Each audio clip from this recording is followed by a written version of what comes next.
we really feel is going to be um, useful to you and to your colleagues today and in the future. And many of you have been very instrumental in helping us put this together, and we thank you for that contribution.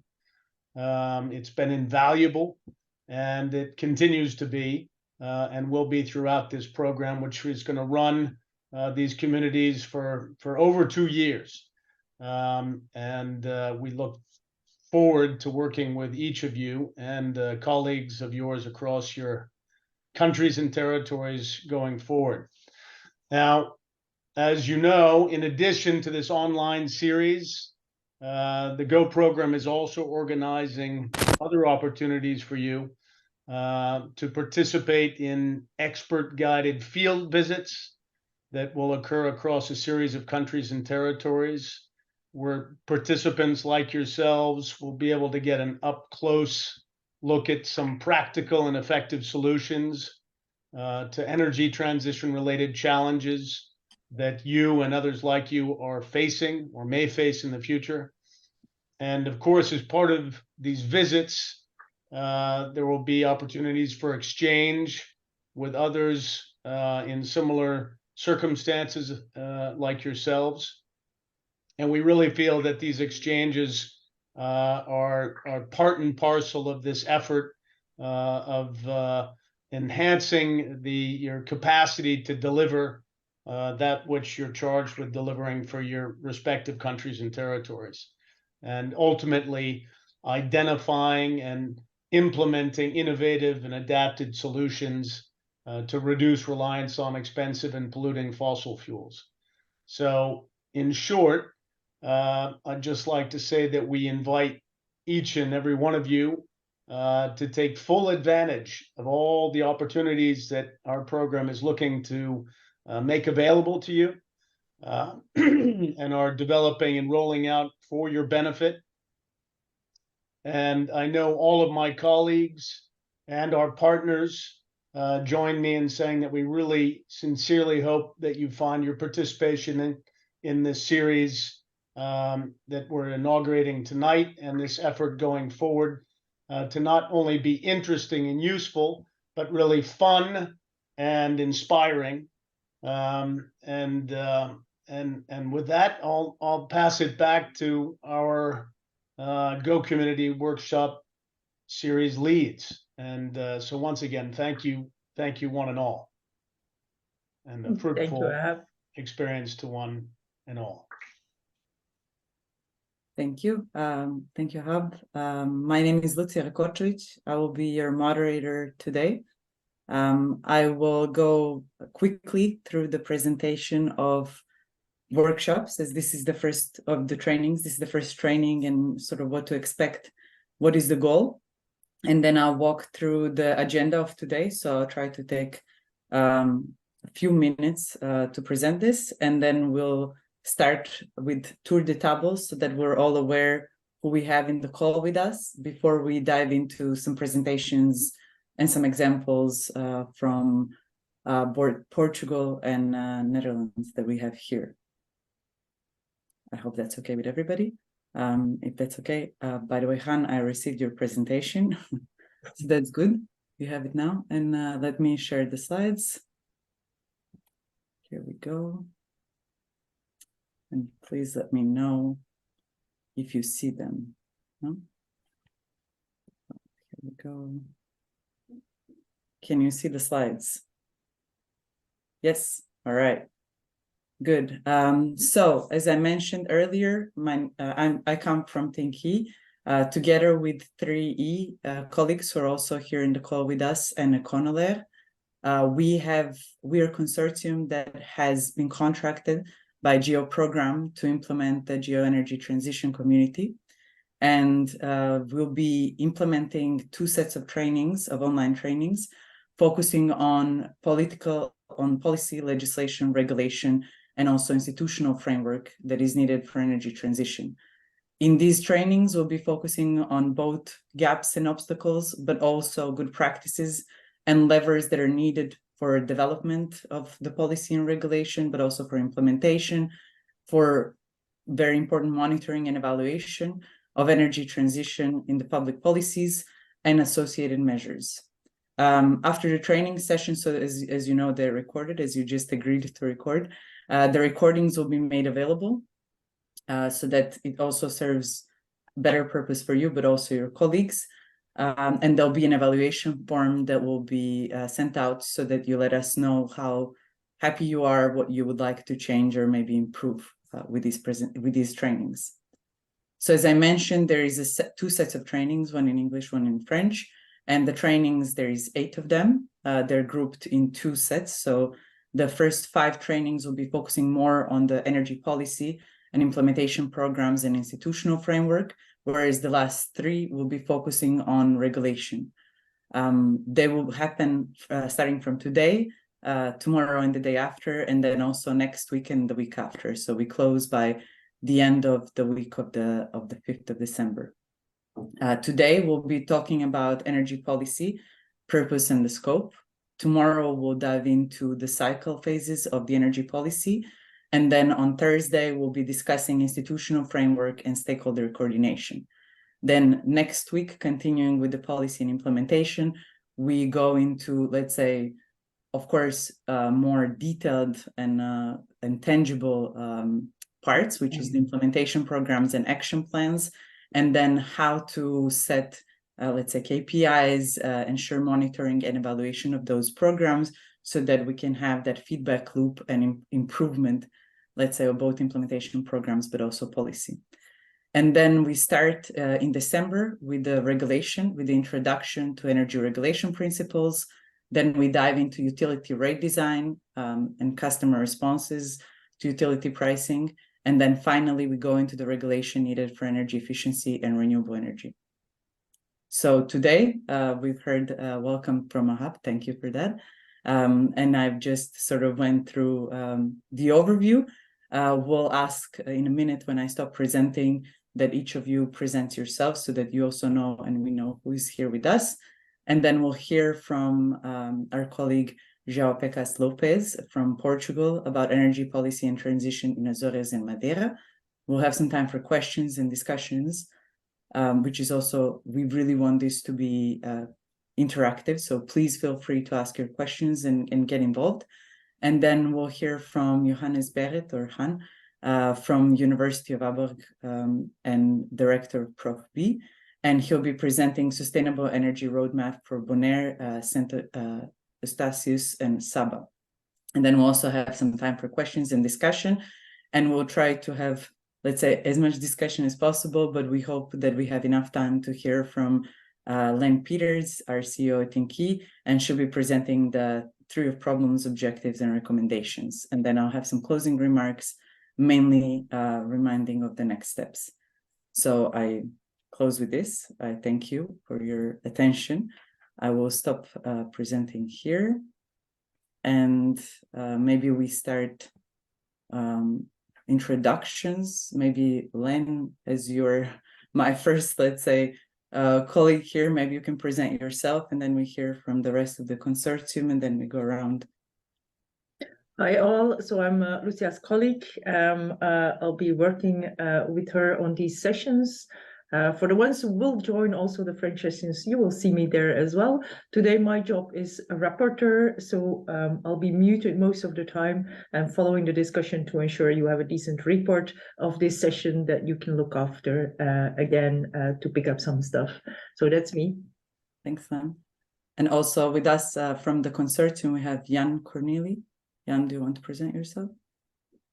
Hi, hi all of you. Great to see you here on the screen. So I'm Jan Corneli. I'm leading the advisory services at the 3E based in Brussels. And I'm also managing the Clean Energy for EU Island Secretariat and this project here together with my colleague Ricardo, who will present himself. Good morning, everybody. I'm Riccardo Novo from 3E as well, and some of you may have already seen my emails, as in this project I'm the single point of contact towards the OCT focal points, and I have sent out almost all the invitations that you have received. And in particular, I will be in charge of the work stream number 3 on the on renewable energy, and of course we'll be most of the times together with you during these first sessions. Thank you. Thanks, Ricardo. I see also we have Quentin with us. Hi, Quentin. Hi, everybody. I'm Quentin de Klerk, and I will be mostly active in the French online training, so you won't hear me as much in the English ones. And I hope you will enjoy what we prepared for you. All right, thanks. All right, Jean-Baptiste, do you want to present yourself, or we start with the participants? I see. I mean, very quickly, I'm Jean-Baptiste. I'm the regional coordinator for the GO program in the Caribbean. So yeah, you can follow up with other participants. Right. Okay, well then maybe I can ask people to present themselves as I see you on the screen. So Natalie Samson, could you present yourself? I'm Natalie Samson. I work for the government of Curacao, and I'm responsible for legislation on this matter. Hello, welcome. Yes, thank you. João Pecas Lopes. Okay, so good afternoon to all of you.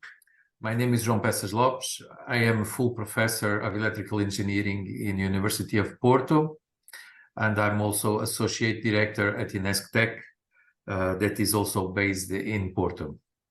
And we'll hear later from João as well, presentation. Andrea Girlov. I'm sorry if I don't say your name correctly. I know I'm used to that, so I hope that's okay. No? Yeah, that's okay. It's Andrea Gerlof, but how you pronounce it, it's totally fine also. I work also with the government of Curacao, and I'm a legislative lawyer. Right, welcome. Stella van Rijn. Pretty good. Stella van Rijn. Good afternoon, everybody. I'm also from the beautiful island of Curacao in the Southern Caribbean. And together with some of the colleagues here in this meeting from Curacao, I'm a member of a working group that is trying to realize a hydrogen value chain as part of our energy transition on the island. All right, thank you. Thank you for letting us know some more details. I see also Rea van der Poel. Good afternoon. My name is Ria van der Poel, Government of the Virgin Islands. Hello, welcome. Ard Richardson. Good afternoon. My name is Arden Richardson. I'm with the Public Utilities Commission in Anguilla. We're here just to learn more about green energy and concepts of regulation that can be beneficial to us when we take a more ongoing task, hopefully next year. Well, you're welcome, and we're very glad to have you here. That's the whole point of the trainings, yeah. Zephyrinus Norbert. Hello. Hello, everyone. I'm Zephyrinus Norbert. I am the project officer for the EU-funded Sustainable Energy Project in the Turks and Caicos Islands. And this project resides within the Ministry of Public Safety and Utilities, the Energy and Utilities Department. So I'm happy to be here. Happy to have you here. Gilbert Giustiano. Yes, Gilbert Giustiano. I'm with the government of Curacao in the Ministry of Economic Development, doing policy advisor together with my other colleagues. Welcome. Eric Salamanca. I'm Eric Salamanca. I work in the Department of EUD, Energy and Utilities Department, and I'm involved in policy and regulation activities of the department. Thank you. Thank you. Stephen Mambi. Yes, my name is Stephen Mambi. I work also for the government of Curacao at the Ministry of Economic Development of Curacao as policy advisor. Nice to meet you. Welcome. Thank you. Natalie Pertonella. Good afternoon. My name is Natalie Petronella. I'm working also at the Ministry of Economic Development in Curaçao. And thank you for facilitating this training. Thank you. Thank you for joining us. Then I see Han Brezet. Yeah, my pleasure to be a part of this training. Han Brezet. I work in Denmark for the University of Aalborg, but I live in the Netherlands on an island almost as beautiful as Curaçao, Texel. All right, welcome, Han. And we'll also hear later a presentation from Han as well. Gaile Arends. Hi, good afternoon. It's Gail Arends. I'm from Aruba for the Government of Aruba, Department of Economic Affairs, and I work as policy advisor in the Sustainable Development Planning Unit. All right, welcome. Nice to meet you. Okay. And Shervin Frederick. Good afternoon, Shervin Frederick. I work for the government of St. Martin. I'm a senior policy advisor, and I'm also part of the energy work group here. Thank you for having us. Thank you for joining us. Akim Erasmus. Hi. Hi, everyone. My name is Akim Erasmus. I work for the Utilities Aruba from the government of Aruba. Thank you. Thank you. And then I see Emmanuel.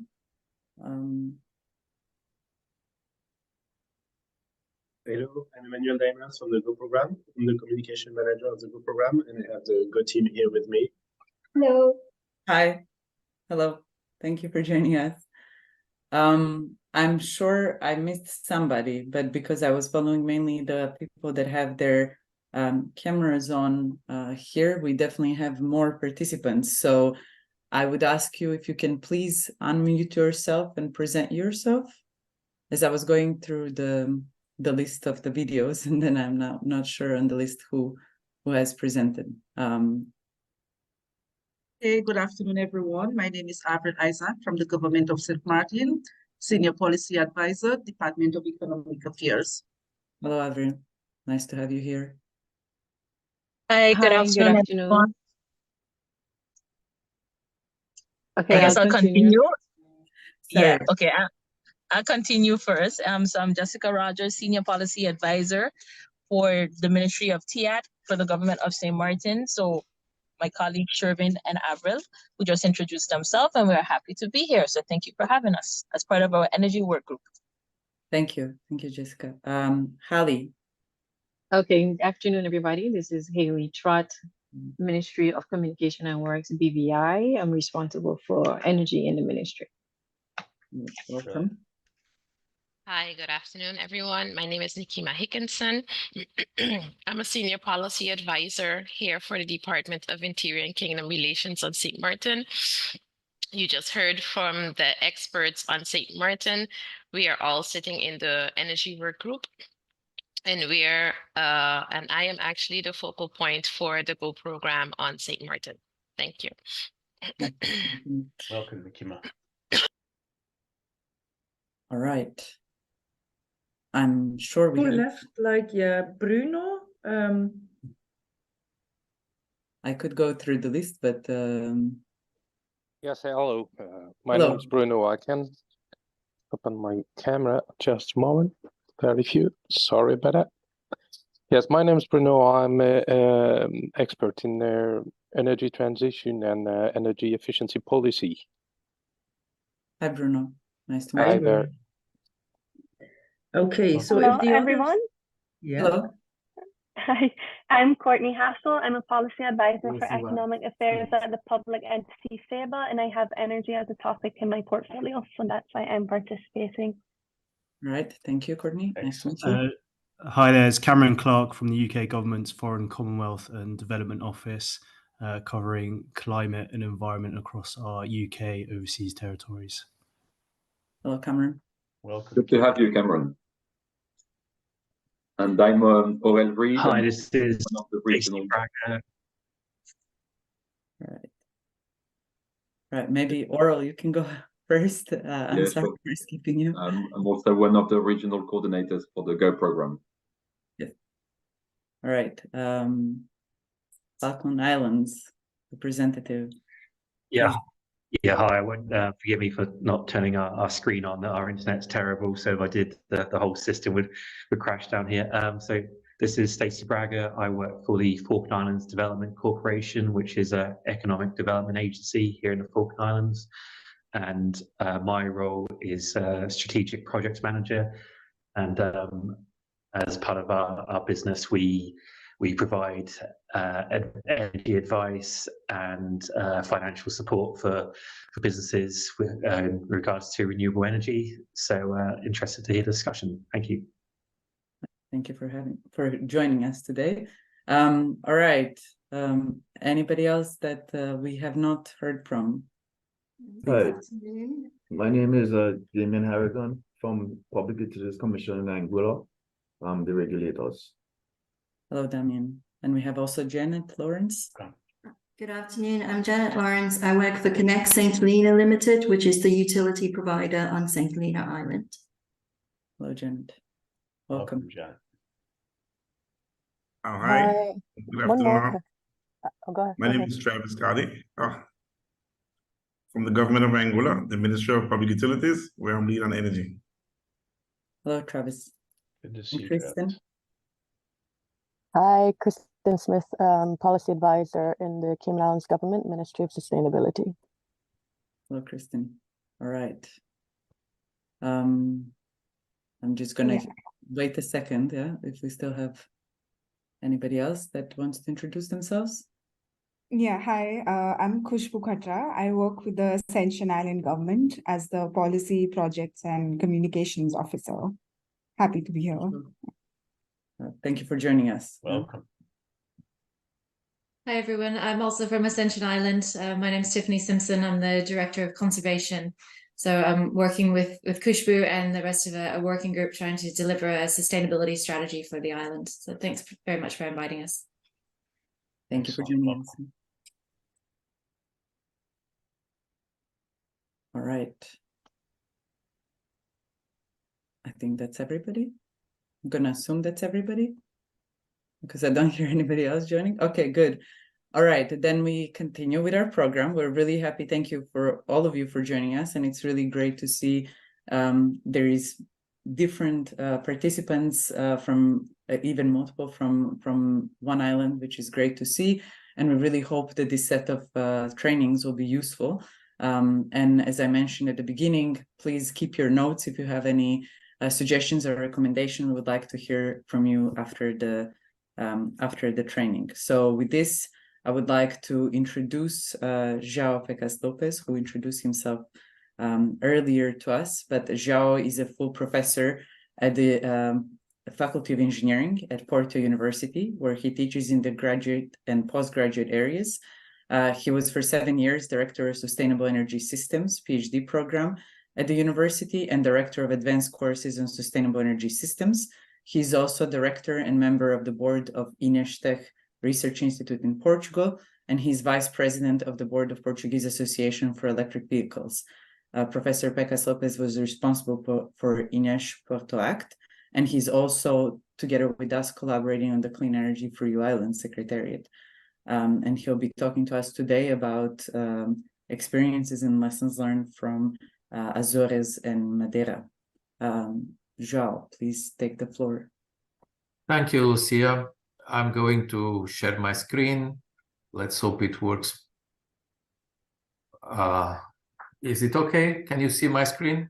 We don't see it yet. Not yet. What about now? No. No? We see you.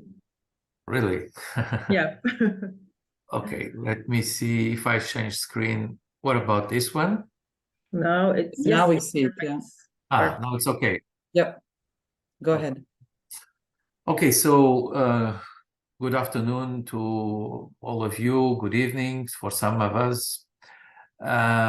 So I would like to talk about the path that is being followed regarding energy transition in Madeira and Azores, as well as the policy measures that are being adopted in these two archipelagos. Let me see why I cannot change slides. Now I have a problem. I don't know what. Oh, okay, now it's working. Yeah. Now it's working. Okay, I will start by the case of Madeira. So the archipelago of Madeira is composed of the two main islands in the Atlantic Ocean, with about 260,000 inhabitants. Madeira obviously being the largest one, with more than 250,000 inhabitants. The demand of energy in Madeira, I can show you that from this pie chart, where you can see the percentages of energy usage. And you can see a very interesting fact that electricity already represents a considerable amount. Obviously, there is a part related with gas oil, gasoline, and some fuel oil. In 2019, just to show you also how electricity is generated, what is what are the primary energy sources being used. So obviously at the present, so in 2019, this is a system mainly based on thermal generation, so with fuel oil and natural gas. However, there's already some generation from hydro, wind power, and solar PV, as well as waste to energy. So the local government, the local regional government, defined some strategic plans of action up to 2050. And here you can see what is foreseen for 2030 and 2050. And very important, and I want to stress this fact, is this trajectory that is foreseen, where there is a strong decrease in energy consumption due to the increase in efficiency, and also very important, the increase in the use of renewable energy. And this is clear also in this flux diagram for 2050, what is foreseen. Obviously, this is due to the fact that the local economy is supposed to be largely electrified, and renewable power sources will be used to feed that electrification. And so electricity will be the main vector for this change. So there is a large increase in renewable electricity between 2030 and 2050. And here you can see what is foreseen. And I will talk a little bit about what is already being done for this to happen. But you can see that mainly wind power, solar PV, and they are supposed to increase largely in the coming years to allow to produce electricity mainly from renewable power sources. Also, it is foreseen the utilization of ocean energy. By ocean energy, I mean so mainly offshore wind energy, as well as some wind, as well as some wave energy, but it will be mainly offshore wind power. So the evolution of foreseen for the generation of electricity will be based in wind and solar PV, as I have already mentioned. And let me stress this fact that mainly private investments will be made to support this increase in this type of generation. There will be also an effort in terms of hybridization of wind and solar PV plants. And very important is the fact that auction mechanisms will be adopted to define the remuneration of this renewable electricity. Very important for the success of all this change is the fact that a specific grid code for Madeira was defined in order to set very demanding requirements for generation, in order to be sure that the system is capable to operate in the most robust manner. And for that purpose, several studies have been made, and it took quite a long time to make, I must say, because I was responsible for those studies. So we did almost during 1.5 years, a lot of studies, mainly studies related to the dynamic behavior of the system for the coming years, in order to see how to define these requirements. Let me add that at the end, manufacturers were consulted in order to be sure that what we were defining was possible to be delivered. And so this was a very important effort that is very much important for the success of this transition. So this grid code was issued in October 2019. You can see here a table that shows the type of requirements that have been imposed. So low voltage right through, high voltage right through, reactive current control, active current control, especially during faults, post-active power recovery gradients. Okay, and so here you can see the type of plots for the studies that have been developed regarding the behavior of frequency in the system for many of the scenarios and operating conditions and disturbances that have been tested and simulated in the system. And nowadays, what is important to refer is that grid code compliance studies are required to new generation plants. So every new investor that wants to make a large power plant using these resources, these renewable resources, is required to show a grid code compliance study. But for this to happen, it's very important to stress that it's important to invest also in new energy storage systems. And by storage systems, I mean hydro pumping, and in this case, hydro pumping with artificial upper and lower reservoirs, and battery energy systems. Here you can see the investment that has been made in Madeira, in the top of the mountains, with an artificial reservoir for 1 million cubic meters. And this is presently already in operation and allows to store renewable electricity to be used later.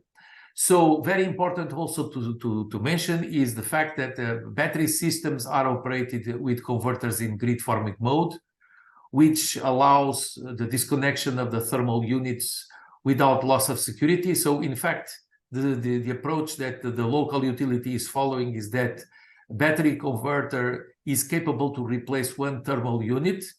And if it trips, so this battery system is in operation until the new thermal plant is started. And so it's possible to operate the battery between 15 minutes to half an hour without any problems. And this increases the penetration of renewable generation in the island and minimizes renewable energy curtailment. Let me say that this is the approach followed not only in Madeira, but also in Porto Santo, the smallest island that you have seen. So this is the approach followed. In Porto Santo, there are no hydro pumping, but battery energy storage systems are in operation there. Also important is the fact that we have been studying the utilization of a synchronous condenser to assure enough inertia to the system, and in this way to keep the robustness of operation in the adequate levels. So also a grid expansion plan has been defined, and this grid expansion plan is necessary because it's important to accommodate the new renewable generation plants and as well as the hydro pumping systems. And so this grid expansions plan is supposed to be revisited from time to time in order to keep the pace of the introduction of these renewable energy sources. Also very important is the fact that security of supply, that is a big concern in this archipelago, in these islands. And so we have developed reliability and generation adequacy studies that allow to assure that we have an optimal expansion plan that takes into consideration the time variabilities associated with the renewable generation in different time frames. So this means that we have dealt with the daily, seasonal, and the early variations. And in this way, we are capable to assure that the expansion plan along the next years is such that the security of supply and the capability to keep the demand, feeding the demand is assured. For that purpose, we use chronological Monte Carlo simulation to access the reliability indexes. And so this is an example for 2030 and the type of studies that have been developed. Now, let me talk a bit about also the case of Azores. So the Azores Highlands, there are 9 islands in Azores with a population of 250,000 inhabitants. The largest, the most populated, the largest and most populated island is São Miguel. The second one is Terceira. And so. Wait, Ori, Ciao, you're yes. not talking anymore. No, it seems that this slide is, let me see. Okay. That no, the slide kept my record, but that's okay. So regarding Azores, so in terms of primary energy consumption, this is the way how it has been evolving in the last years, and this is the consumption and kilotons of oil equivalent. And in Azores, the electricity is not that big as in terms of share as in Madeira, but if we look at the origin of the electricity in Azores, it's very important to stress the fact that although fossil fuel is used largely to produce mainly the main part of the electricity, it's very important to stress that there is a geothermal resource that is quite important. And apart from geothermal energy, it is possible also to use wind power, hydro, and now very recently there is a big increase in solar PV generation, and this is popping up very fast in Azores. So this is just to show you the portfolio of generation in the 9 islands, and you can see that in the 2 of the islands, São Miguel and Terceira, there is a considerable installed capacity for the production from geothermal sources. And there is also an important resource that is wind power, and especially in Terceira with 12.6 megawatts installed capacity. Anyway, wind power is also increasing and is supposed to increase in the coming years. So a very ambitious target has been proposed for Azores that I have to say that I think it's difficult to attain. That is 80% of the renewable of the electricity to be consumed has to be of renewable origin by 2030.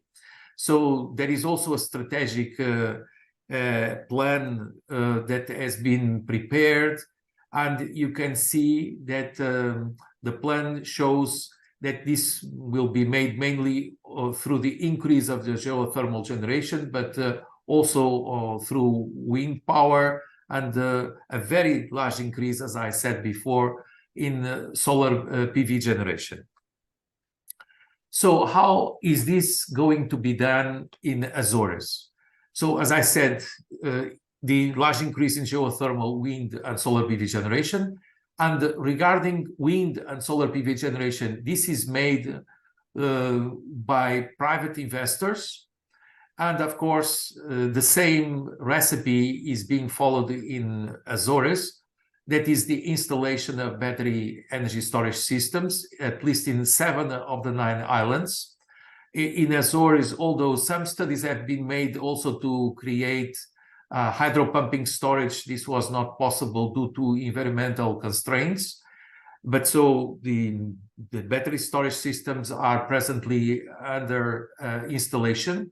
The same approach is being followed in Azores. So these BESS are operated with converters in grid forming mode. So the approach is such that it is possible to operate the island with a battery converter that is capable to replace one thermal unit, and if it trips, it is kept in operation until a diesel power plant is started, and this increases the penetration of renewable energy.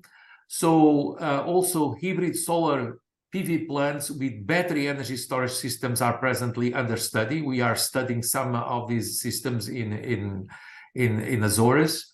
In Azores also, the local utility, in this case it was not a decree that has been prepared, but the local utility is adopting a similar requirements for in terms of requirements for generation for the new RES plants. And so grid code compliance studies are required, and also development of security of supply studies to define the trajectories of the evolution of the portfolio of generation is also being done in Azores. João, if I can interrupt, I'm sorry. Could we maybe skip the case of Graciosa and go towards conclusions so that we... Yeah. Thank you. Yes, I understand that 20 minutes have passed. Okay, so just to show you also the type of studies related with security of supply. So we are, for instance, looking at reliability indexes like loss of load expectation. And so the portfolio of generation is being defined such that indexes like this are kept low in order to be sure that it is possible to keep to feed the demand. So there is also the study case of Graciosa. I'm going to skip it. This is a small island, but the interesting thing is that there's a hybrid system there with a power purchase agreement used for the purpose of production renewable electricity. So, and in Graciosa, just to mention that a system that was fully dependent on diesel unit has passed to operate with more than 60% of renewable energy, and this is presently the situation. Well, I would like to conclude by saying that it is possible to increase to reduce largely the use of fossil fuels in island systems like in Madeira and in Azores. This is done by increasing the efficiency of the use of energy. And also very important is the fact that in both archipelagos, the electrification of the local economies is the path adopted to reduce the dependence on fossil fuels, and in this way to increase the use of renewable electricity. And this is expected to take place up to 2050. Very ambitious targets have been defined for both archipelagos, Madeira and Azores. And of course, for this to succeed, it is important to increase largely energy storage usage, to enhance grid infrastructures, to enforce grid code requirements, to assess periodically security of supply. And in this way, it is possible to have a reliable, robust, clean and resilient power system that is very important to contribute to the decarbonization of these islanded economies. And with this, I finish. Thank you very much. I know that I overpassed a few minutes my time slot. Thank you, João. It was very interesting. Thank you for this presentation. Of course, the slides will be available to participants, so they can also see and contact if they have any other questions. Now, if any of the participants have a question, please feel free to turn on your microphone and your video if you want to ask a question to João. Yes, I will be happy to answer if there are any questions. Also, you can write it in the chat if you want. Maybe I already have one question, João, if that's okay for you. Yeah, okay. Indeed, both Madeira and Azores are good examples for already, let's say, high share of renewables, in their energy portfolio. However, and you discuss what is coming up and even the higher, let's say, targets that they have set until 2030 and 2050. And indeed, at this point, it's a high, let's say, there is an accent on electricity grids and the need for security of supply and the introduction of batteries. My question is, what if you could say which aspect of energy policy has helped to reach this place already? So to reach where Madeira and Azores are right now, is it mainly let's say that there were targets already, or there was a specific policy which was supporting introduction of renewables, and which one do you think was the most maybe better than another, or was there any sort of lessons learned from that aspect?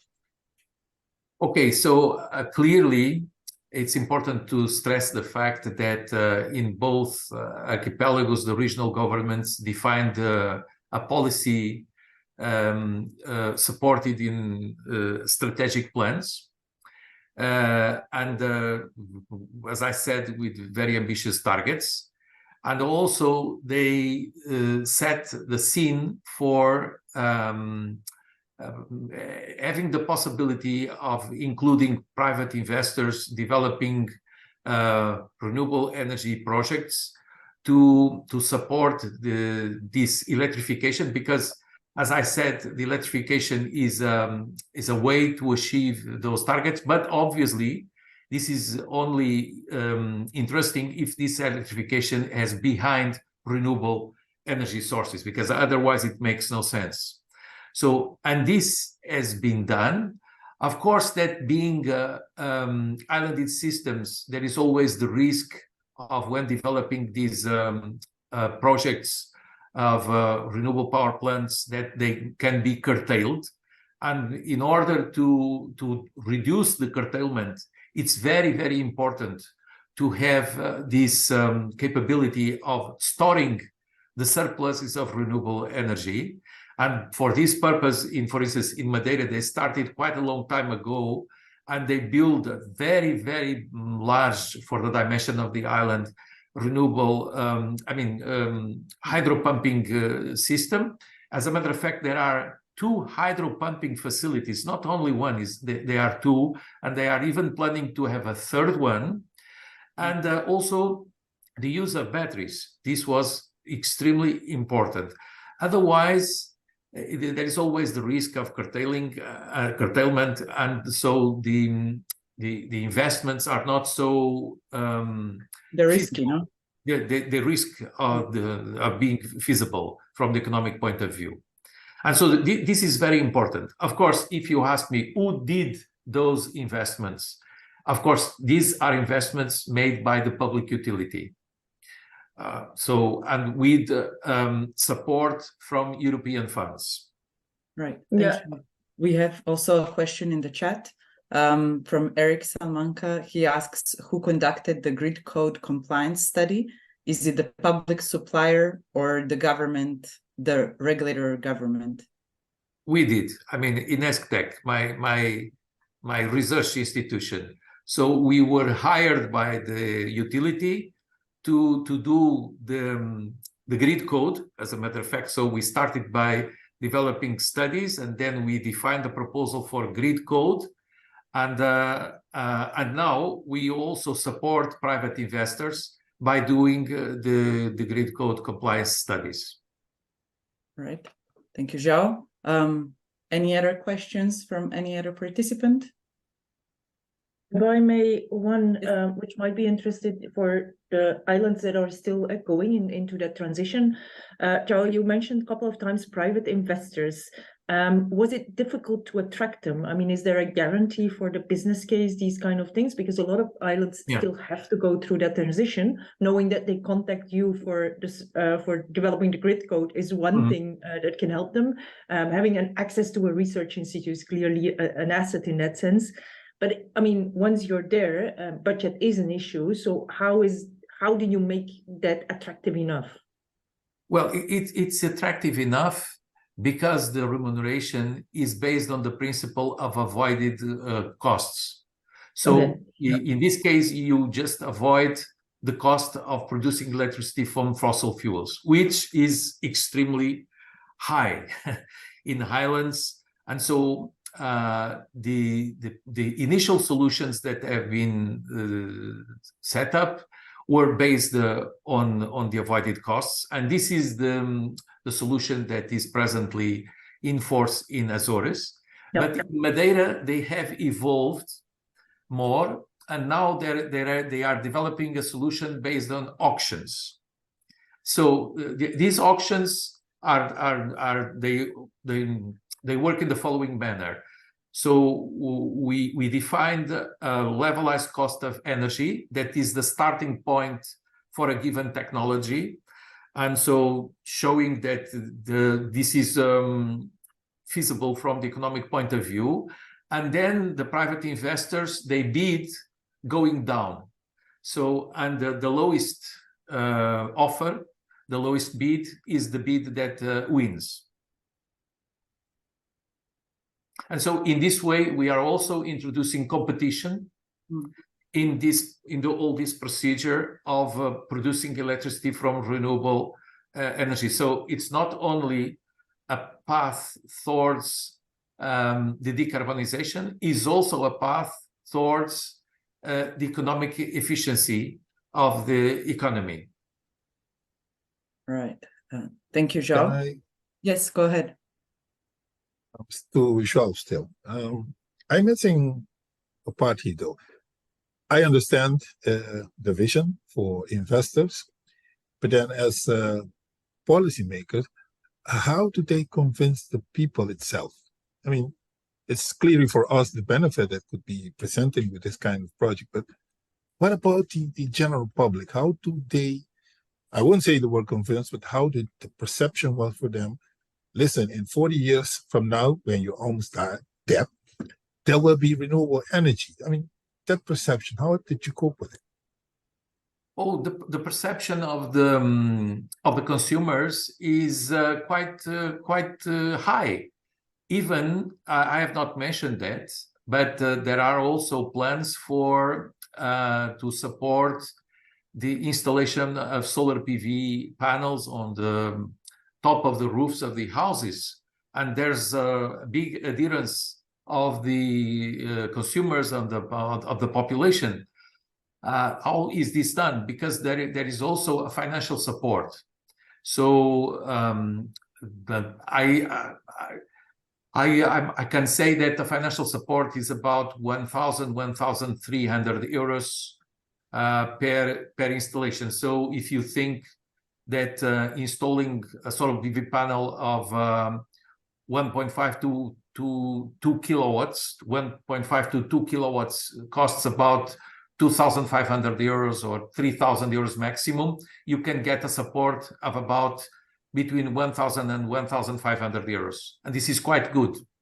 Also, there's an interesting issue that it is possible through the installation of smart meters through all consumers, that those smart meters allow the bidirectionality of measuring consumption and generation of power. So when they have surpluses of generation, those private consumers, very small private consumers, as a matter of fact, they are prosumers.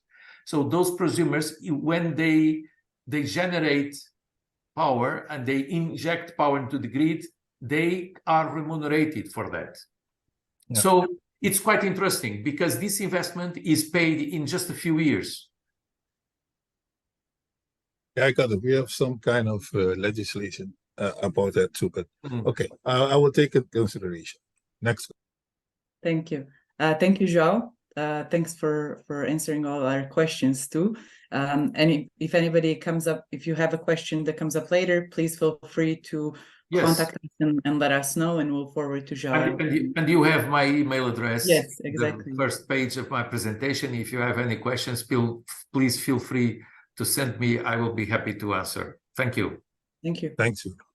And now we'll hear from Han Brezet. Han will talk to us about the Sustainable Energy Roadmap for Bonaire, Saint Eustatius, and Saba. And Han is a professor at the University of Aalborg, and he's also a lot of, let's say, there is a lot of titles that Han has, so I'll just go through a few of them. He's also Emeritus Professor of the Technical University of Delft and University of Aalborg Sustainable Innovation and Policy Program. He's the director of Prof.B. Prof.B is the network that was established in 2008 with the goal to practice-based academic network for sustainable innovation of all levels, stimulating young talents to contribute to Green Deal transition and spark innovation. He's also involved with us in the Clean Energy for EU Island Secretariat, and there is few more, let's say, titles that Han has, but I won't go through all of them. Han, it's really a pleasure to have you with us here. As I understand, I will be sharing your slides, right? Let's pray it works well. Yeah, and I understood that when I shared my slides before, that it wasn't, you couldn't see it in the presentation mode. So please this time, let me know if that's the case, yeah? Let me see here. All right. Which one do you see? We see both, Lucia. We see also the notes page and the next slide. All right, so I need to switch. There are no secrets there. No secrets, no, but I mean, the next one is already given, so. Display settings, so there, you should be able to see the right one. Yes, perfect. All right, good. Okay, so please, super. Han, let me know and I'll change the slide, yeah? Yeah, let's move to the next one, please. Oh. Yeah, so this is indeed my background. I live on the island of Texel in the north of the Netherlands, on top of Amsterdam. And during the last 10 years, I've specialized myself in focusing on sustainable innovation on and by islands.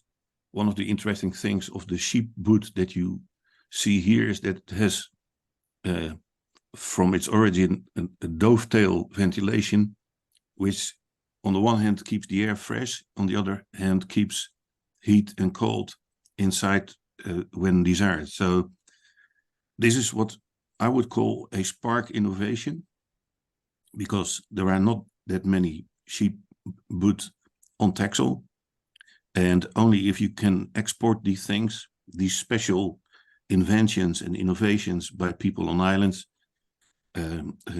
are a success, but not per se only on the island. Next one, please. And there are more of those innovations, and I would expect also from the people in the audience that are on islands to see more and more of these spark innovations. We are isolated on our islands. That's why we have already for a long time a do-it-yourself attitude. We have to improvise with local resources.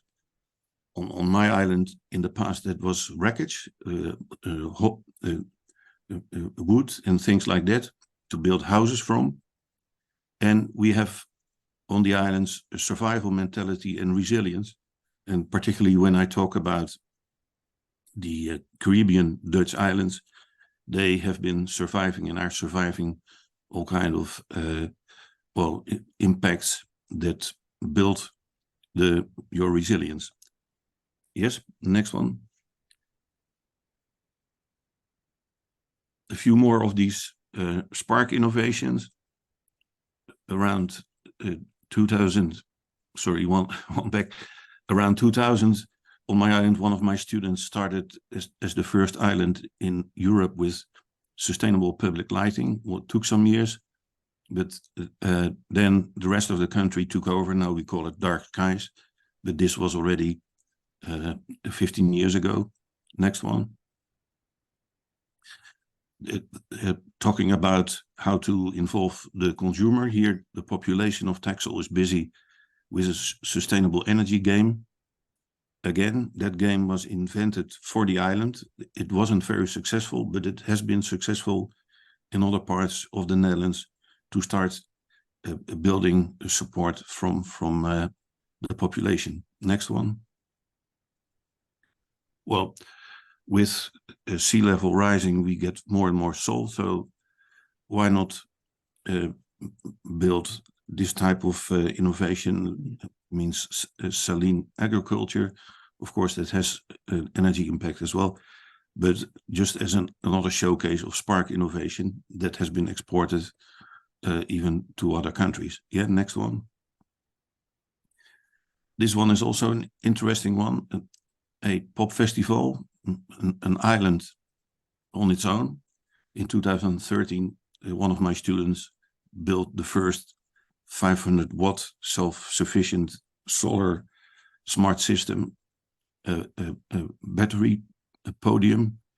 Yes, next one. If you look 10 years further now, it's a big million business everywhere in the Netherlands. And former students have set up all kinds of new ventures, not only for events and for building and construction, but also for shore power. Again, an example for an island. This is interesting, but you can export it to the mainland. That's the spark is on the island. The success is when you can export it to a larger market on the mainland. Next one. The same for this device that we once tested on the Caribbean islands. Was not a success. The idea was to only cool the bedroom and not the rest of the building. Well, that worked out fine, but people like to be cool also outside their bed. So this was a wrong device. Next one. And then talking from my university in Denmark of Aalborg, we were the ones that already in 1995 started to work with Søren Hermansen of the Samsø Island, which is a great example for all of us. Not so much per se for the technicalities, but for the attitude. If we say, no, we are very ambitious to have our islands 100% based on renewables and electrification, they already achieved that. But I must admit, they have a line towards the mainland, but they already achieved it in 2008. And it shows that you also can export these spark innovations as approaches, as stimulating examples and as benchmark to learn from.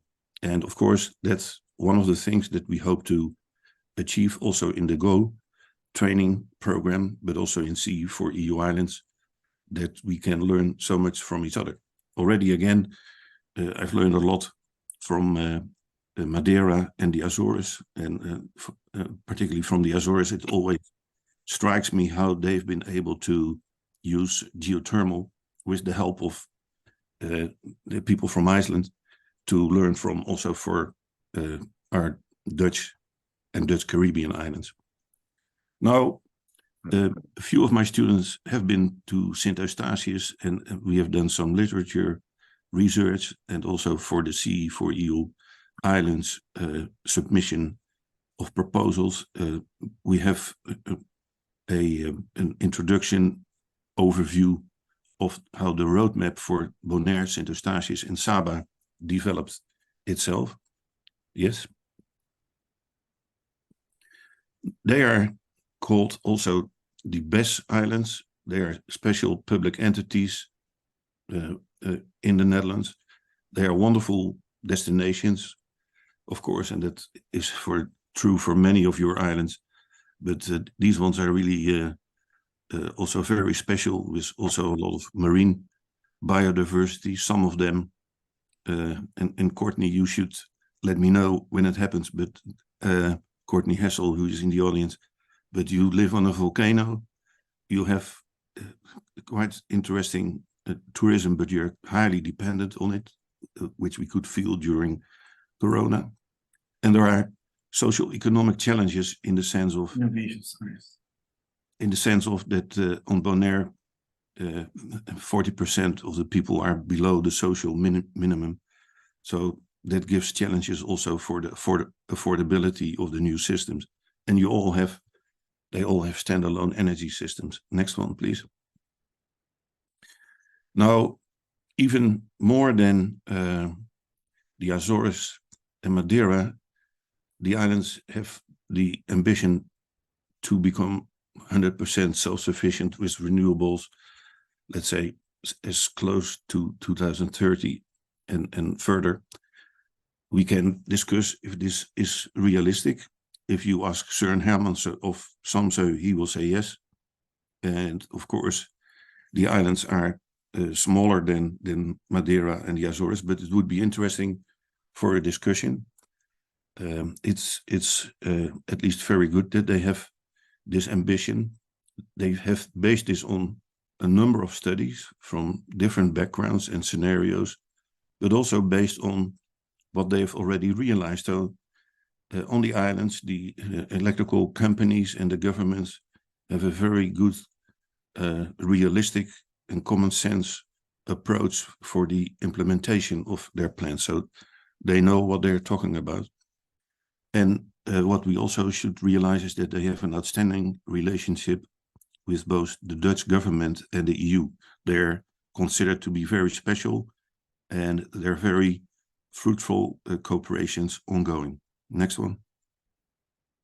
Oh, sorry, one back. So, sorry, Lucy. It's just to show you that these islands are not close to each other. So in between Bonaire and Saba, there's 800 kilometers.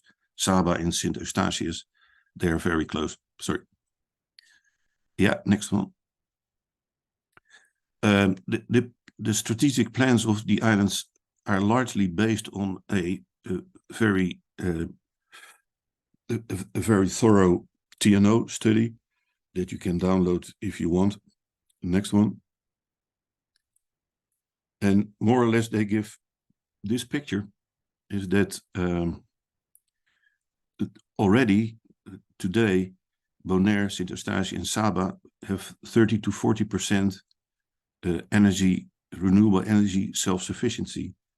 Will go in a first phase to 70-80%, and then try to realize the very difficult gap between 70-80% and 100%. Now, if I compare that to the island where I am, it's 4% on Texel. So they've already done an amazing job, and of course they don't have the need for a lot of thermal heat, or they don't have a lot of tourist traffic as we have, but still it's amazing.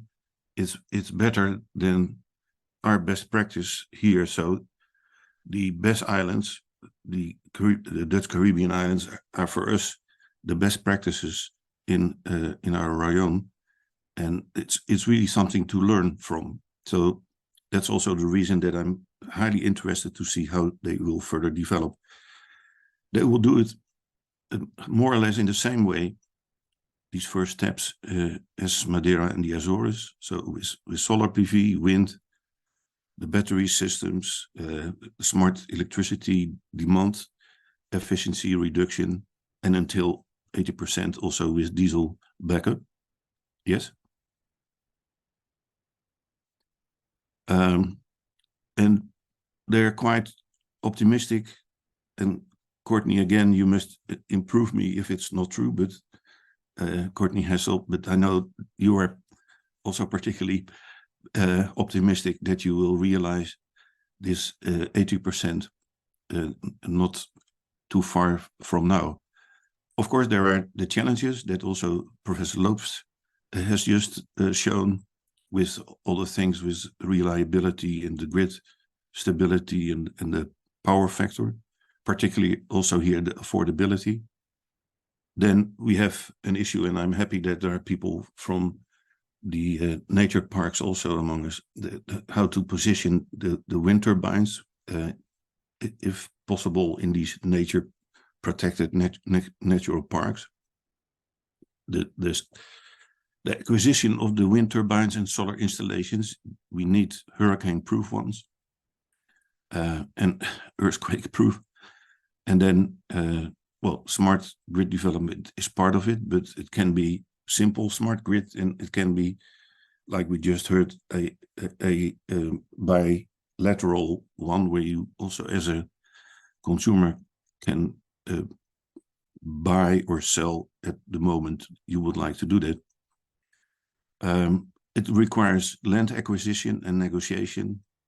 Sometimes it's hard on these 3 islands to find a road that leads to the place where you want to install your equipment, also the harbors.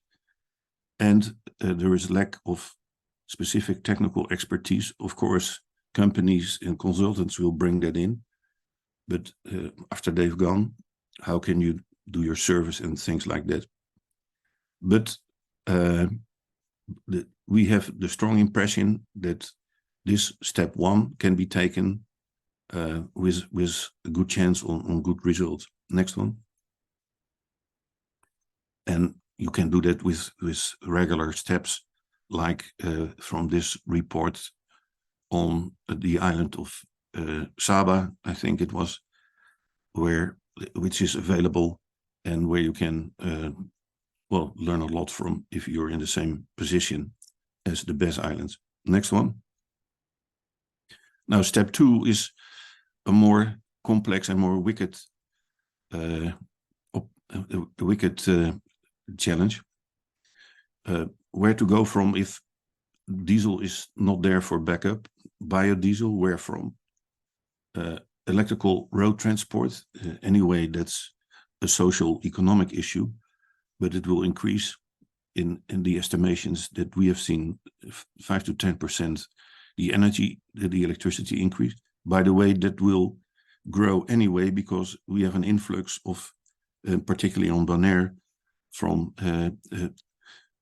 people that come from other countries. So the population is growing sometimes very fast. The OTEC, perhaps for these small islands, investment is too high and too insecure, but it could be something to discuss also with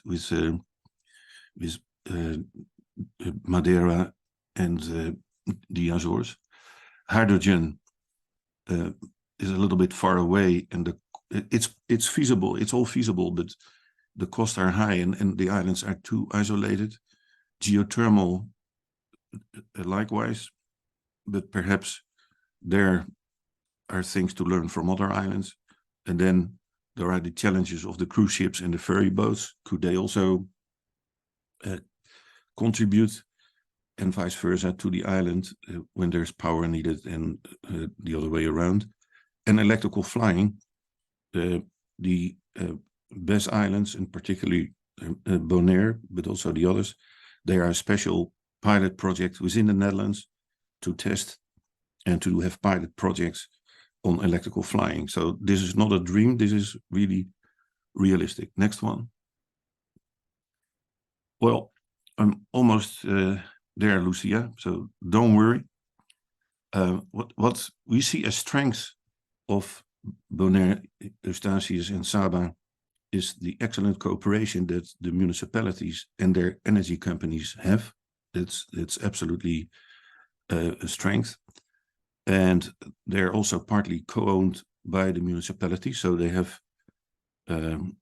they can maneuver in a smooth way. There is a very good cooperation between the islands. Also, for instance, within the CE4EUI, 30 islands, of which they are part. Saba, in particular, has also a cooperation with one of the best energy transition institutes in the world, I would say, the Rocky Mountain Institute of Dr. Emery Lovins. I had the pleasure to work with him in the 70s, but I won't discuss that now. And of course, the relationship with the Netherlands and the EU is a very good one. And I hope that like in previous cases, also the developments on Bonaire, Eustatius, and Saba will also show own adaptations and this attitude of creating do-it-yourself solutions, what we call spark innovation. What we see as potential threat is that tomorrow we have election here, and it's not sure that any green policy will be pursued here in the Netherlands. The impact of things on nature, of course, is a very sensitive thing. Next one. And particularly for Bonaire, there is a recent report from our one of our best ministers of environment at Naples, who says we have to strengthen the relationship between the three islands and the Netherlands to also enroll new governance models, including a more facilitating and leading role of the civil servants on the islands. And that's quite interesting because we are developing in Europe now a number of projects, also on French islands and in Scandinavia, where the role of civil servants in taking the lead in energy transition projects and facilitating and being entrepreneurial is put high on the agenda, in line with the Green Deal that has been more or less created by Mariano Mazzucato. So there are new role models, and along that line, at Naples proposes that we send a number of civil servants that have experience with energy transition to support the ongoing developments there on the islands. Now, this is more or less the picture, the last one, please, that I wanted to sketch. So it's a little bit complementary to what Professor Lopez has presented, but it's more from the people that have to innovate from the islands themselves to execute these projects. And we look forward, maybe also further on in the course, to cooperate with you. But now I think it's time for discussion and questions, if any. Lucia. Thank you, Han. Thank you for a very interesting presentation and sort of mentioning two key points, aside from, of course, uptake of renewables. On one side, the inclusion of the local people, and on the other side, also environmental aspects and aligning with those environmental constraints. I want to open the floor for any questions from the participants. Please feel free to ask questions if you have. If there are none, then I want to make a few links between the two presentations. What I see in both cases, because Han, you talk about TNO, I assume TNO is not a name that everyone knows, but it's a technical research center in the Netherlands. You see the same with what João presented, that close relation with the Knowledge Institute. Johannes, you mentioned that as well. I think that's definitely something that we see in most of the islands making progress. That connection to a research institute is definitely an added value, and that is a challenge, I think, especially for the smaller islands. So I think that's something we should pick up in this discussion also, about how you can ensure share the learnings from these islands that have that collaboration, knowing that in Europe most research institutes are often looking for pilots and demonstrations on islands anywhere in the world. So I think we should definitely open that opportunity as well. But that's something I see already in both cases. And then the other thing that is both in the Netherlands and in Portugal is you're connected to the mainland. So you're part of not only the Netherlands and the Portuguese legislation and regulation, but also of the European legislation and regulation, which is already a bit odd for Bonaire, but you're still having that impact of. So I think that's something that we also have to understand, that especially for the smaller islands, this leading role is less obvious. So in that sense, I would invite all the islands. We do understand that that is different, but definitely take the questions that you want to ask, because these are, in that sense, a bit atypical cases. However, we're going to come back throughout the course on aspects such as the question that was asked earlier about that stakeholder engagement. Because there are various ways. What Han mentioned there was exchanging civil servants, and that's definitely something that is going to work.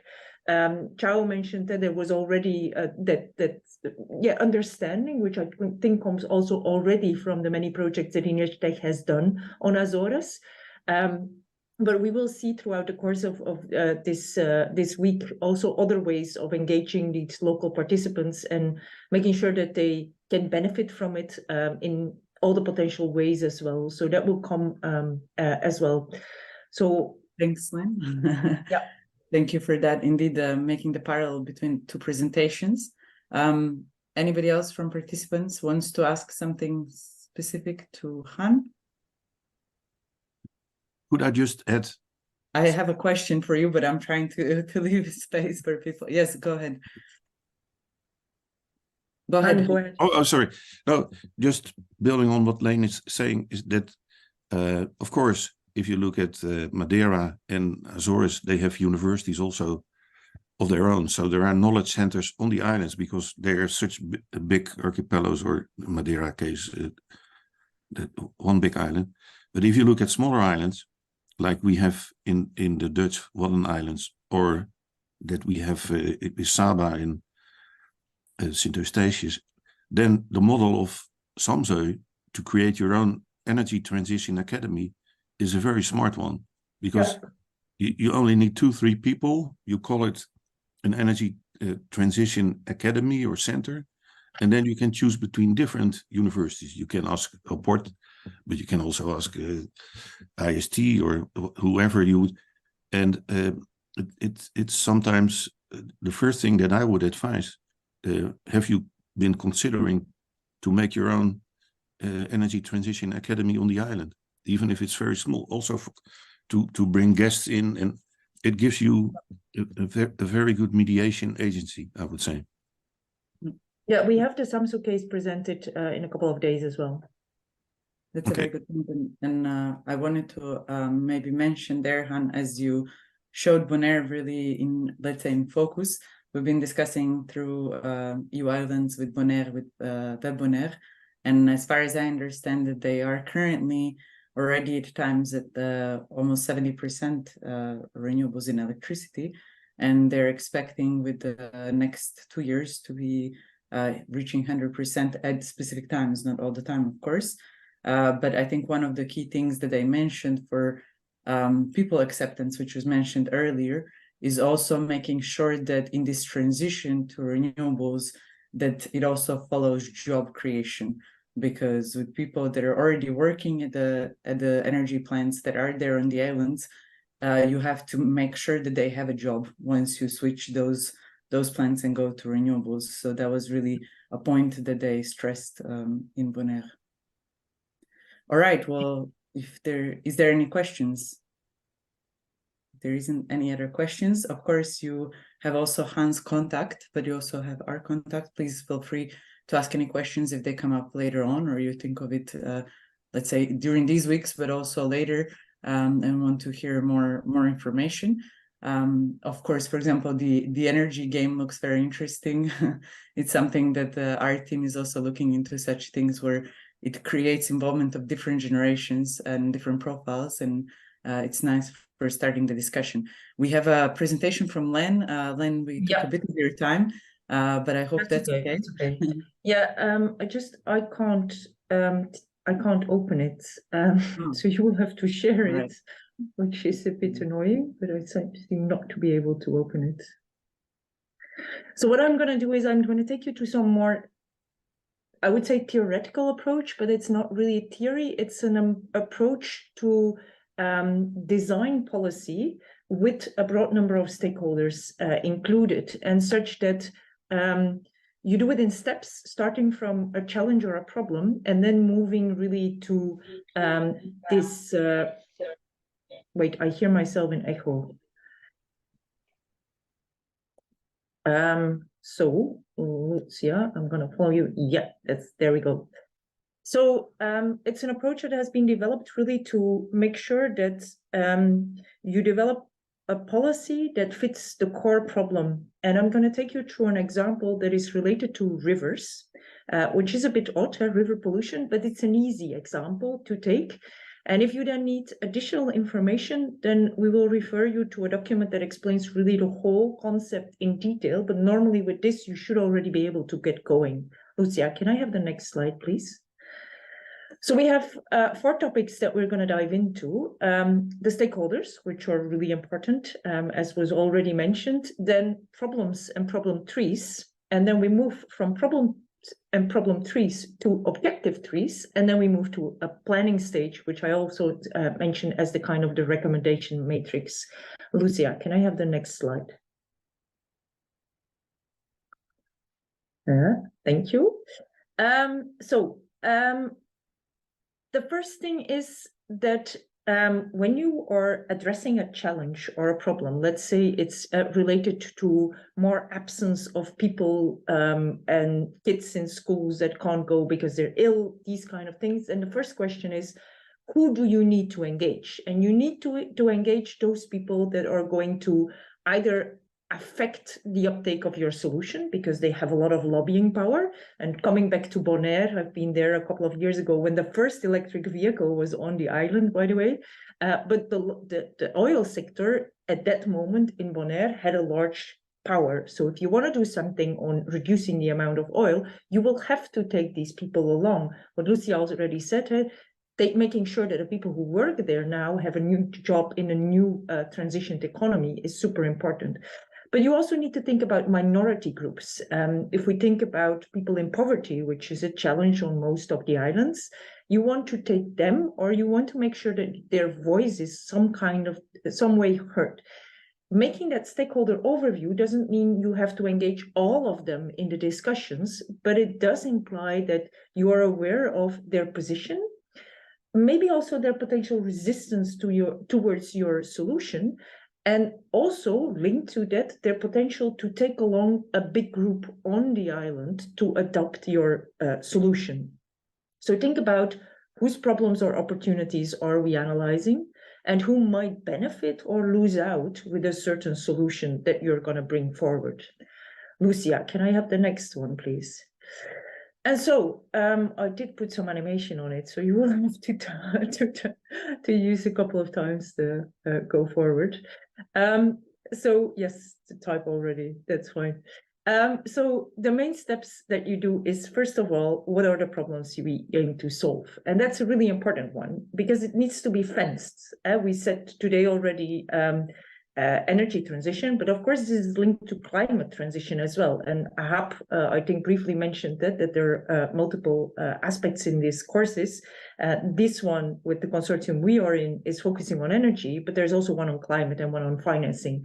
So you need to kind of understand to fence your problem so that you're able to tackle it. Lucia, yeah. And then the stakeholders, so who's interested in a problem, who might be affected. And you really have to think about, if I do this, then what's going to be the impact? Let's say if I tomorrow introduce a scheme where people can participate in a payment of a PV system on the municipality's roof, and they get a benefit from it, then you could say, okay, the ones that are impacted are for sure the ones that put a roof on the building of Kralendijk as the capital of Bonaire. But the ones that can't participate might be affected as well because they might be paying your benefits and hence they might lose money as a consequence. So you really have to take this very broad. The next one, Lucia. So for each of the stakeholders, you try to understand their position, like what is their role? What could be their role if this happens? If we're going to solve a certain problem, the river pollution, what could be their role linked to that? Their different interests, maybe now they're dumping their waste in the river, they don't care, and tomorrow you're not going to allow that anymore. then they need an alternative to get rid of their waste, which is going to cost them more. So you need to take them along. You need to understand what that context is. And then whether if you bring together people to discuss the problem and the potential solutions, whether they might have a willingness to cooperate or whether there might be a conflict, whether it's existing or whether you're going to introduce it with your solution, one benefiting, the other losing out. So you will really have to use your negotiation skills to bring them together to be able to jointly address the challenge. So I'm going to take you to the river pollution example. So who are, for example, one of the stakeholders and their characteristics? Well, fishing families. Fishing families are often people in poverty that, you know, going to these islands, they might be super affected if the water is polluted, because then there's less fish, less volume of fish to catch. And because they probably eat it as well, their health might be suffering, particularly children and mothers. As a consequence, these children don't go to school, they will be less educated, and it will be more challenging to get out of poverty. You see the whole link to that. So making this exercise with first the stakeholders, then how they're going to be affected by the problem, and then their capacity and motivation to bring change. It is not because they have an issue with the pollution that it implies that they are not contributing to the pollution. However, they might also be interested in better pollution measures so that, you know, they are restricted, but everyone else is restricted as well. And they probably don't have a lot of political influence. They're probably not well organized, not very well educated, not very well connected. So as policymakers, it's a group that you're aware of, but they're a bit farther away from what you typically engage with when people come to lobby. And so the way you could address that is linking what Lucia already said earlier. If you take them away from one source, let's say oil, and you move to renewables, you have to provide them an alternative income. So if you can't address the pollution, you might want to think of that. And then the other thing you want to have is that their voice is raised in the dialogues. So it's fine, Lucia, you can go to the next slide. What is super important to bring along is those that will otherwise resist. And that is necessary to create ownership. If they are part of the solution, if they have co-developed it, they're more likely to be the ones that will promote it outside as well.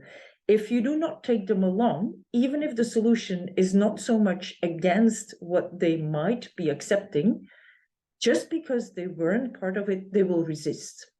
The next, Lucia. Who is also supposed to be those who are strongly affected. So if you're going to implement a measure and all of a sudden something is prohibited as a consequence of that, the people who will feel that, will be subject to that limitation, you will need to take them along so that at least they understand it and that you can help them finding an alternative for their practice before. Then the ones that can mobilize many others, you know, unions, these kind of things, but the ones that are typically seen as, okay, we follow you and whatever you say, we go with you. So these are important to take along as well. And of course, you need experts on the table, so that experts that can really explain matters, but that can also warn if a solution that is put on the table is going in the wrong direction and might have certain negative consequences that need to be explained to the other stakeholders as well. So those are actually the 4 groups that really need to be there. Now, a group typically is between 20 and 25 people. So you have enough people on the table, and it doesn't seem like you were just a few of people in an office, you know, trying to find a solution for something. So it is important that a group is large enough and that you are explicit in who you took along in that development and who you didn't take along in that development. Next slide, please. So then we're going to make trees, and we're starting with a problem. Lucia, can I have the next slide, please? And the idea of starting with the negative is because it's much easier. For us as people, it's much easier to say what goes wrong than what it should be and what could possibly go right. So that is where, especially when we have to develop the relation and the order of problems, that is much easier to do it on a negative point. So that's why we actually start with that. And we start with mapping anything. So there, the point is that the more stakeholders you have, that's why you shouldn't do it with 5, with 4. But if you do it with 20, 25, then people will think broadly and openly, and they might bring you to certain aspects. So the first thing you're going to do is map the problems, and that's going wild. Post-it notes are a perfect way to do that. And then you select a starting problem. That is a problem for where you think, okay, you know, this is the one that is not the consequence of another one. You identify relations between the problems, hierarchy, like what was really the root cause, what causes something else. And you do that for all problems. It is not because you make an overall mapping that does imply that there's going to be one problem tree. You might end up with 2 or 3 problem trees because all the challenges you put on the table might not be interrelated. And then you, for one problem tree where you say, okay, this is all interrelated, you should be able to connect them with arrows. It all sounds very theoretical. We're immediately going to go into an example, and then you check its completeness. So, how to build a strong problem tree? Lucia, can I have, yeah. So this is the first thing that is important. Like with any problem, what you put in is what you get out. So if you're incomplete, if it's not well formulated, if it is not considering certain stakeholders, your problem tree won't be complete. As a consequence, your objective tree won't be complete and your recommendations won't be complete.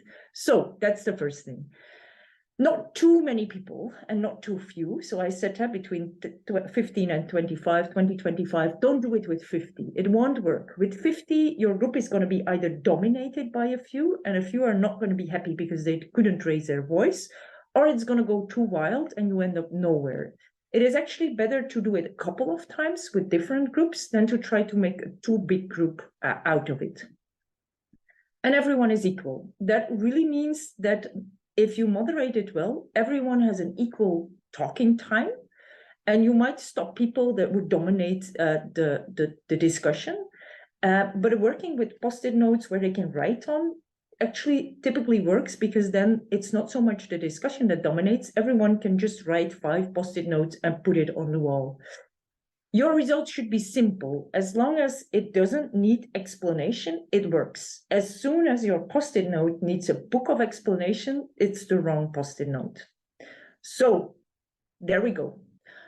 This is a number of typical problems that you might have if you're working on the typical problems. So the ecosystem is under serious threat, and including we have declining fishing stocks. That's a very obvious one. Most households and factories discharge wastewater directly into the river. Someone can put that on the table. You already see an interconnection. It's because they put the wastewater that the water is that the ecosystem is under pressure. But maybe the population is completely not aware of the danger of waste dumping, and polluters are not controlled. There is no information, no education programs. So as a consequence, people aren't aware of it. And there might be high levels of solid waste. So these are all typical problems that might be related to the fact that, you know, there's an issue with the river pollution.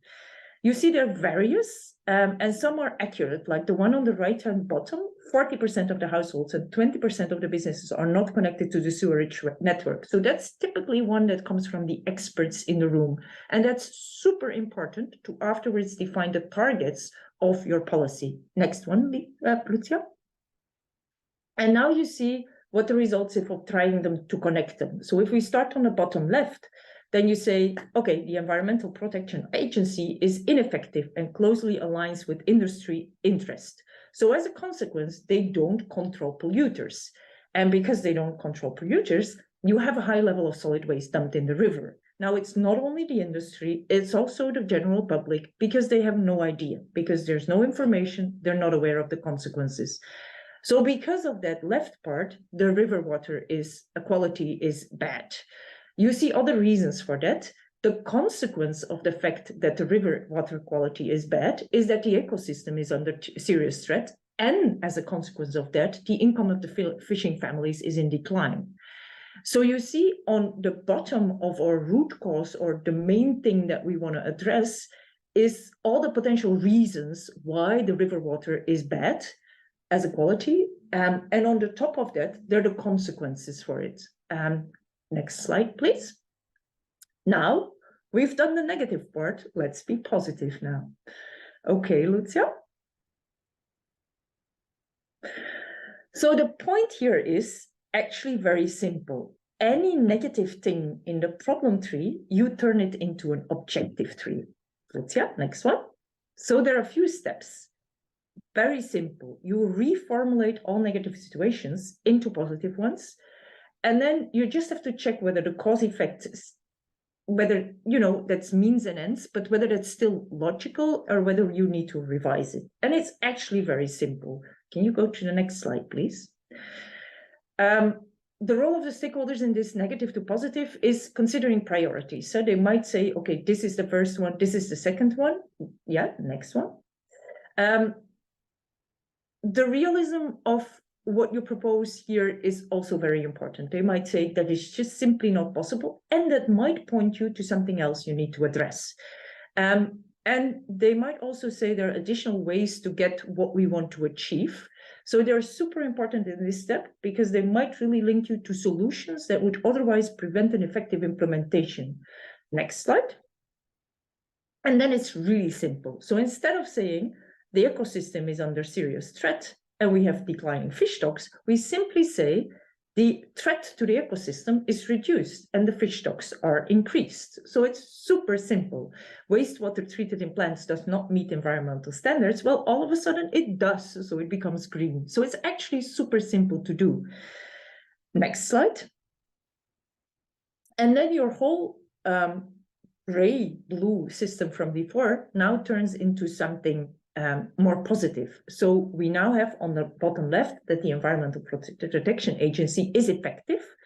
And you already feel we need to take actions to make it from what it is today to what it should be in order to be able to improve that water quality and improve the rest. So you see, it's actually, we turned it from what we observe, the problems and the challenges, into the actions or the indication of the actions we need to take. So that's actually the step we just took. It's not so difficult, but it helps you really to see on which tasks and on which activities you need to take action. Next slide, please. And then you start planning it. So because we now know what we did, we moved it from a problem to actually a list of actions in an organized way. We now need to plan the actions. Next slide, please. The first things is, do we have to address everything? Or is one going to be the consequence of another? Yeah, Lucia. So what you typically see is that expected contributions to key policy objectives, such as, for example, poverty reduction or economic integration or minority groups. The point here is that that's already actually, we're just going to go back to the first one. So is everything needed to be addressed? So if, for example, that environmental agency is going to make a campaign that warns the industrial polluters that it's no longer allowed because it's bad for the environment, as a consequence, people might be conscious about their small pollutions as well. So maybe it is not really necessary anymore to launch also a campaign towards household. Or maybe you could combine the campaign for industrial waste with something you do in the schools to make kids more aware of, the impact of pollution and waste in the water. Lucia, we are now seeing, I'm seeing the first slides of the presentation, not in a presentation mode. Sorry, that should be fixed. You should see. Yeah. Screen sharing is paused. Resume share. Sorry about that. Yeah, no, yeah, there, no, You're right here. Yes, there, yeah. There we Okay, go. if you could share that one. You should see the right screen, right? That's fine, that's fine. Right. Yeah, so it's really important to see what I'm going to focus on and what I'm not going to focus on. Linked to that is, for example, if you already have certain policy objectives, such as, for example, poverty reduction or economic integration of minority groups, you might want to link certain actions to that. The other thing is you have to be realistic about the budget you need and the implications of your actions. If, for example, you're going to say, okay, we're going to set up a whole recycling plant, but you don't have budget for it and you don't have budget to maintain it, then that is not an option. Next one button. Yeah. So you also have to be aware that the different solutions and the different activities you're going to propose will have a cost benefit. So you will have to make that assessment when you make your final decision of the actions you're going to take. Next one. And there's the environmental impact, which was already mentioned also by Han. It's super important that you are aware, especially on the islands, of the environmental impact of your actions. So if we take in mind the green that we had before, there are immediately aspects that we can say, okay, if we continue the pollution, it's a bad thing for the environment. So that is even not an option. But if we just do a campaign, it might be not too effective. If we set certain targets for the river water clean quality, then the targets have to be sufficient enough to really ensure there's an impact, a positive impact on the environment. So these are important to take along. Next slide. And then we're going to go to an easy again.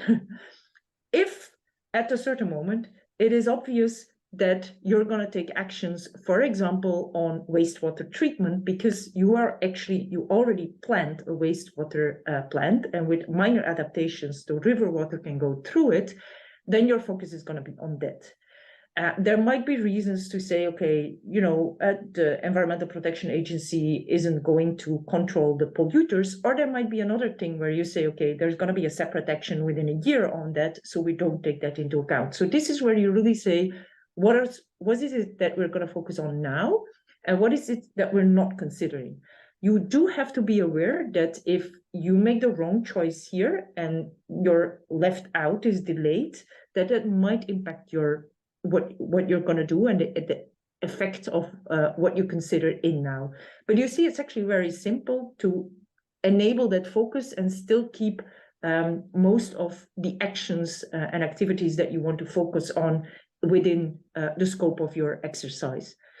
So now we start thinking in actions and in solutions. Next slide. So the main purpose is the one that we highlighted. We wanted the river quality needs to be improved. That is our main purpose.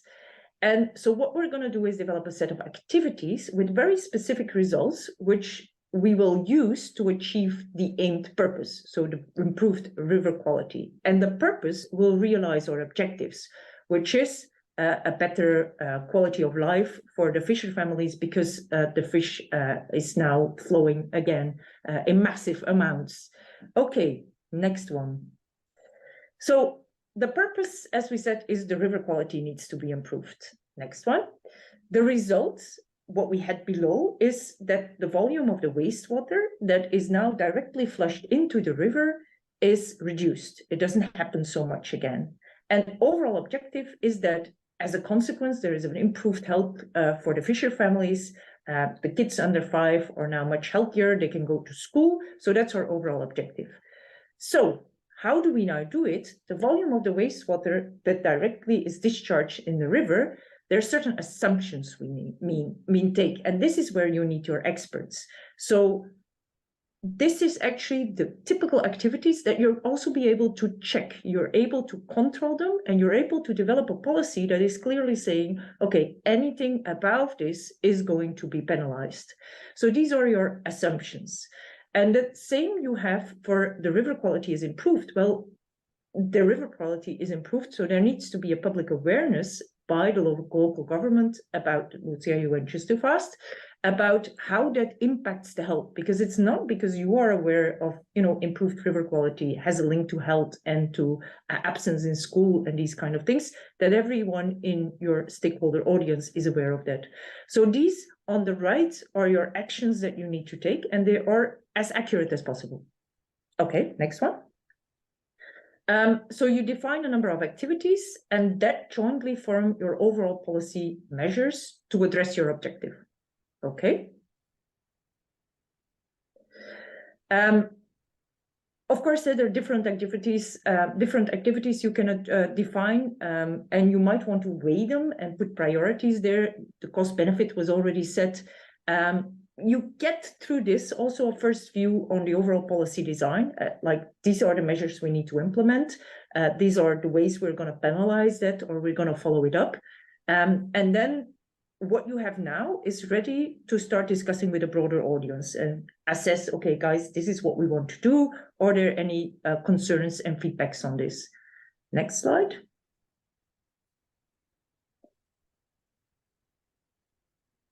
Does it give you next slide? Voila, no. So this is actually how you move from a challenge to an objective, which brings you a solution that leads to a policy. This is the first cycle of how we do policy design, and we will come back to that tomorrow. It was a bit theoretical, but we thought it was really important because it sets a bit the stage for what we will do in the next sessions as well, and especially tomorrow in the policy cycle. If there's anyone who has a question, please raise it. Yes, please feel free to ask your questions now. We still have a few minutes. If you have a question to Len or to any of the other presentations we have heard today, or comments, those are also welcome. Was it clear? Yeah, Andrea, I see your thumb up. Yeah. All right. The presentation. Yes, that's no problem. Stefan and I can also send you the link to a more elaborate explanation of these problem trees with the same example that I used. So you can dive into it. It's actually a very easy way once you've done it once. All right. Well, for the sort of closing, I would like to remind you that, of course, the recording will be sent to you. The presentations will be sent to you. There is the workshop tomorrow, as Len said, on the policy cycle phases. And for the closing, I would like to ask you, the ones that are here, participants with us, if you can please turn on your cameras, because we would like to take a group photo for today. That's okay with you, of course.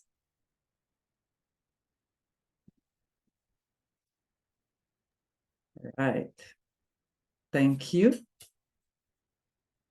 Thank you for that. And I thank you for your participation today. Thank you for joining us and for actively participating, asking questions. Of course, we're looking forward to meeting with you again tomorrow and in the coming trainings. And feel free to send us your feedback. If there are certain topics that come up to you and you think we should definitely address, please let us know. Otherwise, we see you tomorrow. Thank you so much for your time. Thank you. Thank you, everybody. Welcome. Bye-bye. Bye-bye. Thank you. Bye-bye. Bye-bye.